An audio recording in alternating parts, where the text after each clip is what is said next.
Hello, hello, hello, everyone. Welcome back to another video. All right, let's check it out. Let's see what I got for you right now. If you like those classic, British cars from back in the 90s, but you like those models that lasted quite a long time, maybe more than a decade or so, with a little bit refreshed here and there, but they still running strong, at least back then.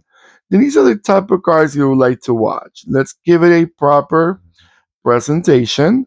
What I have for you right now, it's a 1/43 scale 1992 Jaguar XJS Cabriolet.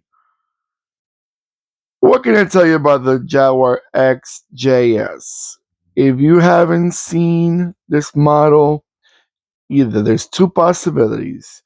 Jaguar was not sold in your country, or you are not paying attention to the roads, because I think these are one of those Jaguars that been out there for such a long time, the styling, that you quite recognize it from a mile away. That especially that rear end and the rear end and the front end, it's really really like traditionally Jaguar that I remember. Now the Jaguar XJS is a luxury grand tourer built by Jaguar between 1975 till 1996. That's why when I said it before, if you like those videos of cars that lasted decades or a decade or more, then you're looking at the right video, because this car been out there, you know. Yeah, remember they were sold as a coupe and also as a convertible like the one that we're looking at right now. They were only built in England, in Coventry, England. That was the only location that were built. Okay? And let's see. This car had the three facelifts. It says one here, the pre HE. Basically, that ran between 1975 till 1981. The second one, which is the HE, which I'm not sure. These are like different codes for the models, I guess the years. That one was between 1981 till 1991, and this basically is the latest generation. This was the facelift, the XJS, and this one was between 1991 till 1996. Like I said, they came as a coupe, as a convertible, and as a 2+2 convertible. Engines. Let's talk about the latest generation of these engines. They had a 4.0 six-cylinder. You had a 5.3 12-cylinder and a 6.0 12-cylinder. Yes, my friends, Jaguar also participated in the 12-cylinder rally world of cars, and this is one of them that had that 12-cylinder. Big engine, very thirsty. They drank gasoline or petrol like it was nothing, like just zipping. Transmissions, you had a 5-speed manual, you had a 4-speed automatic, there was also a 3-speed automatic, and that was for the V12. And the V12 also had a special one, another 4-speed automatic too. So there was like two different 4 speeds automatic. One was for the regular, like the lower engines, and the other one was for the V12 engine. I gotta tell you, I like both of them. This car is a car that I know people may say you might like it or you may despise it. It is a car that's not easy to like.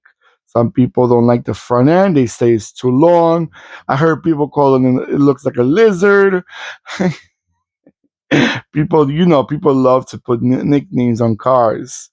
I mean, so this one it didn't fall behind on that. By the way, this is a diecast. and it's made by DeAgostini.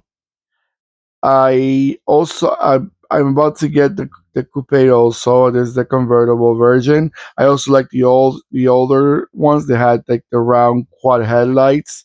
This is like the last years. Being 1992 is already running to the last 4 or 5 years of this lifespan. All right, everyone. I'm gonna let it go around a few times, and I'll be right back.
All right, everyone.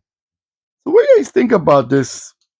Quite different. I'm gonna call it different because I'm not gonna lie. This is not a car that you see very commonly lately. There are not many of them left on the roads because I heard they were, unfortunately, the same story goes on and on.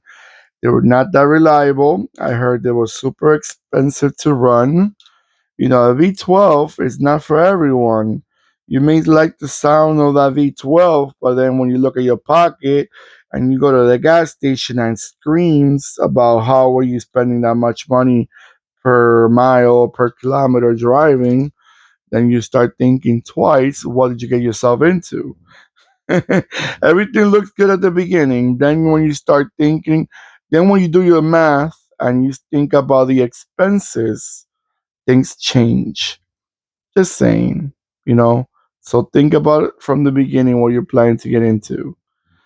All right, everyone. Let me know in the comments below what you guys think about this car. Have you seen them in person, as a coupe, as a cabriolet, convertible, whatever you want to call it? Were they reliable? Hope you tell me yes, because I know the reality already. But maybe you got lucky and you're familiar with it in a different way. Don't forget to give me a beautiful thumbs up. Thank you so much. I always appreciate your support and your comments, and I read everything. Sometimes they take a little longer to answer, but believe me, you're being acknowledged. And don't forget to click and subscribe and click the bell next to the subscribe button that will remind you when I post more videos. Take care of yourselves more than ever, and goodbye.